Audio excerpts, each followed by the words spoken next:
Maar ik maak me heel erg druk om het aantal mannen wat hier straks weer komt. En jongens, en dan wordt er wel gezegd, wij kunnen dat niet garanderen.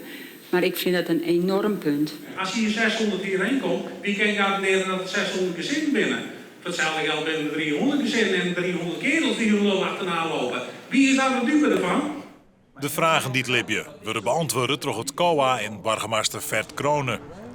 De goed 100 onwijzigen worden gecontroleerd bij de ingang. Ze moeten ze hadden legitimaties inlitten en worden tasten naar jongen. Ik ben is de politie en de beveiliging goed verzint worden.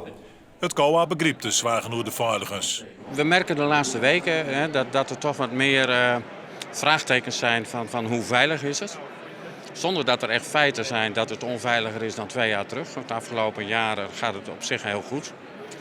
Zeker hier in het noorden. Alleen, ik snap die angst wel en die moet ik serieus nemen. De geerkomsten, speciaal voor ondernemers, loopt treien meesten. Waaronder die van zwaar begeleidingsbureau Mind Up. Als collega's onderling hebben te wollen natuurlijk, want we zijn al langere tijd bezig. We hebben in het verleden wel mensen mijn status opvolgen.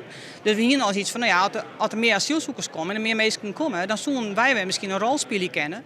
En in het verleden die alleen nog maar werk of aanbieden, ik taalles en dat soort dingen zullen wij al hier wel kennen. Een pad van de onwijzigen vindt de komst van het asielziekencentrum geen probleem. Maak je contact met de mensen. Spreek ze ons zodat zij leren wat wij willen. Ze willen heel graag van ons leren. Hè. Ze willen de taal leren, ze willen ons gebroeken leren. Als wij de kans jouwen, dan integreren ze het makkelijkst. Mandje praat de gemeente hier van Ljout hoe de kwestie.